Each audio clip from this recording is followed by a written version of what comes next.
സന്ദർശകർ ഏറെ എത്തുന്ന കൊല്ലം ബീച്ചിൽ സുരക്ഷാ സംവിധാനങ്ങൾ ഒരുക്കുന്നതിൽ വീഴ്ച. സംസ്ഥാനത്തെ തന്നെ ബീച്ചുകളിലേറെ അപകട സാധ്യതയുള്ള ഇവിടെ ജില്ലാ ടൂറിസം വകുപ്പിന്റെ പ്രഖ്യാപനങ്ങൾ വാക്കിൽ മാത്രം ഒതുങ്ങുകയാണ്. അപകടങ്ങൾ പതിവാകുമ്പോഴും ആവശ്യമായ ജീവൻ രക്ഷാ ഉപകരണങ്ങൾ ലഭ്യമായിട്ടില്ല എന്നാണ് ലൈഫ് ഗാർഡുകളുടെയും പരാതി. കടൽ എന്നും സന്ദർശകർക്കൊരു കൗതുകമാണ്. തീരത്തെ പുൽകുന്ന തിരയിൽ കാലൊന്നും നനയ്ക്കാതെ ആരും മടങ്ങില്ല. മനസ്സിന്റെ ഈ ആഗ്രഹത്തിന് പ്രായത്തിന്റെ അതിർവരമ്പുകളില്ല.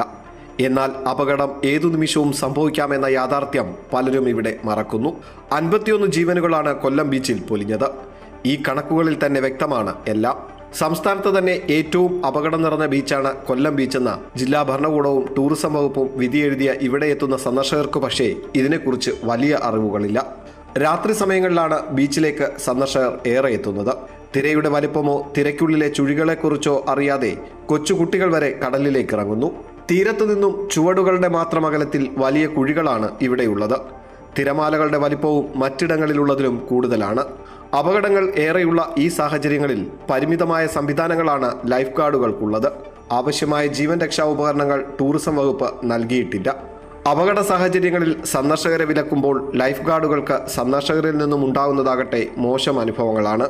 അപകട സൂചനാ ബോർഡുകൾ തുരുമ്പെടുത്ത് നശിച്ചിരിക്കുന്നു. കടൽ പ്രക്ഷുബ്ധമാകുന്ന സമയങ്ങളിൽ കടലിലേക്ക് ഇറങ്ങുന്നത് തടയാൻ വലിയ റോപ്പുകൾ കെട്ടി തിരിക്കാറുണ്ട്. എന്നാൽ ഇവിടെ അതുമില്ല. സുരക്ഷ ഒരുക്കി നൽകേണ്ടവർ അതിൽ വീഴ്ച വരുത്തുമ്പോൾ സ്വയം സുരക്ഷിതരാകാൻ നമുക്ക് കഴിയണം. ഏറെ അപകടകരമാണ് കൊല്ലം ബീച്ച്. ഇത് മനസ്സിലാക്കാതെയാണ് സന്ദർശകർ ഈ കടലിലേക്ക് ഇറങ്ങുന്നത്. അങ്ങനെയാണ് പലരും അപകടത്തിൽപ്പെടുന്നത്. രാത്രിയാകുമ്പോൾ ഇവിടെ സന്ദർശകരുടെ എണ്ണം കൂടും. അത് നിയന്ത്രിക്കുന്നതിനും സംവിധാനങ്ങളില്ല. ലൈഫ് ഗാർഡ് ഉണ്ടെങ്കിലും അവർക്കാവശ്യമായ സുരക്ഷാ ക്രമീകരണങ്ങൾ ഒരുക്കി നൽകുന്നതിലും അധികൃതർക്ക് വീഴ്ച സംഭവിച്ചിരിക്കുന്നു. പ്രദീപ് വാളത്തുങ്കലിനൊപ്പം സുധീഷ്, അമൃത ന്യൂസ്, കൊല്ലം. ഏറെ അപകടം നിറഞ്ഞ കൊല്ലം ബീച്ചിൽ ആവശ്യമായ ജീവൻ രക്ഷാ ഉപകരണങ്ങളില്ലാതെ സ്വന്തം ജീവൻ പോലും നഷ്ടപ്പെടുന്ന സാഹചര്യത്തിലാണ് ഇവിടെ ലൈഫ് ഗാർഡുകൾ ജോലി ചെയ്യുന്നത്. ആവശ്യങ്ങൾ അധികൃതർക്ക് മുന്നിൽ പലതവണ ഉന്നയിച്ചിട്ടുണ്ടെങ്കിലും അതൊന്നും നടപ്പായില്ല എന്നാണ് ലൈഫ് ഗാർഡുകളുടെയും അതുപോലെ തന്നെ പ്രദേശവാസികളുടെയും എല്ലാം പരാതി. കൊല്ലം ബീച്ചിൽ വേണ്ടത് റെസ്ക്യൂ ട്യൂബാണ് ഏറ്റവും ഇമ്പോർട്ടൻറ്റ്. റെസ്ക്യൂ ട്യൂബാണ്, അത് തന്നെ വേറെ ഇമ്പോർട്ടൻറ്റ്. പിന്നെ ബീച്ച് ക്ലോസ് ചെയ്യുന്ന ഞങ്ങൾക്ക് എല്ലാ വർഷവും റോപ്പ് കിട്ടാറുണ്ട്. ബീച്ച് ക്ലോസ് ചെയ്യുന്ന റോപ്പും അതിന് നാട്ടാനുള്ള കഴിയും ട്യൂബും ഒക്കെ കിട്ടാറുണ്ട്. ഒരു 3-4 വർഷം കൊണ്ട് ഞങ്ങൾക്കത് കിട്ടുന്നില്ല. ഏറ്റവും ഇമ്പോർട്ടൻ്റ് ആയിട്ട് വേണ്ടത് അനൗൺസിങ്ങിൻ്റെ മൈക്കാണ്. ഹാൻഡ് മൈക്ക് ഉണ്ടായിരുന്നു, അത് കേടായിട്ടിപ്പോൾ 5-6 വർഷമായി. പിന്നെ ഒരു സംഘടനക്കാർ ഞങ്ങൾക്ക് മൈക്ക് കൊണ്ട് തന്നായിരുന്നു, അതും ഉപ്പ് കാറ്റായതുകൊണ്ട് അതും കേടായി. മൈക്ക് ഉണ്ടെങ്കിൽ ഞങ്ങൾക്കൊരു പരിധിവരെ അനൗൺസ് ചെയ്ത് ആൾക്കാരെ കൺട്രോൾ ചെയ്യാൻ സാധിക്കും. വരുന്ന ആൾക്കാർ, അതായത് ടൂറിസ്റ്റുകളൊക്കെ വന്നു കഴിഞ്ഞാൽ നമ്മളിവിടെ വന്നു കഴിഞ്ഞാലും പരമാവധി പറയാറുണ്ട്, കുളിക്കാനാണ് അവർ ഏറ്റവും കൂടുതൽ ചെയ്യുന്നത്. ഇവിടെ ഇറങ്ങരുത്, ഇവിടെ നമ്മൾ ഇറങ്ങാൻ പറ്റുന്ന ഒരു അവസ്ഥയെല്ലാം നമ്മൾ അവർ പറഞ്ഞ് മനസ്സിലാക്കുന്നുണ്ട്.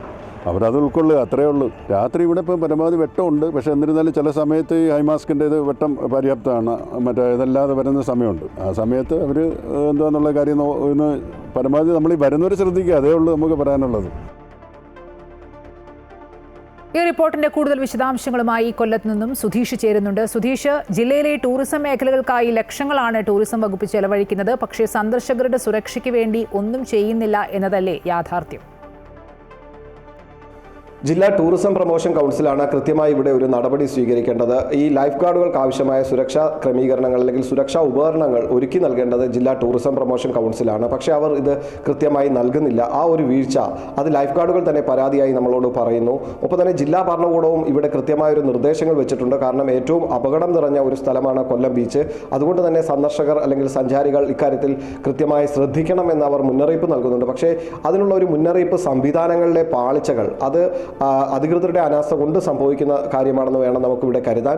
ഒപ്പം തന്നെ സന്ദർശകർ കൂടുതലായി എത്തുമ്പോൾ അവർക്കാവശ്യമായ വർദ്ധിച്ചു വരുന്ന സന്ദർശകരുടെ എണ്ണത്തിനനുസരിച്ച് ആവശ്യമായ സുരക്ഷാ ക്രമീകരണങ്ങൾ ഒരുക്കാൻ ഇവിടെ ജില്ലാ ഭരണകൂടത്തിനോ അല്ലെങ്കിൽ ജില്ലാ ടൂറിസം വകുപ്പിനോ കഴിഞ്ഞിട്ടില്ല. കൃത്യമായി പറയുകയാണെങ്കിൽ രാത്രി കാലങ്ങളിലാണ് സന്ദർശകർ കൂടുതലായി ഇവിടേക്ക് എത്തുന്നത്.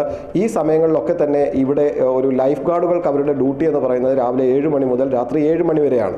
ഈ സമയം കഴിഞ്ഞാലാണ് കൂടുതൽ സന്ദർശകർ ഇവിടെ ചിലവഴിക്കുന്നത്. അതുകൊണ്ട് തന്നെ ഈ സമയങ്ങളിൽ അത് രാത്രി കാലങ്ങളിൽ കൂടുതലായി തിരകളിലേക്കും കൊല്ലം ബീച്ചിൽ മതിയായ സുരക്ഷാ സംവിധാനങ്ങളില്ല. വിശദാംശങ്ങൾ നൽകുകയായിരുന്നു സുധീഷ്.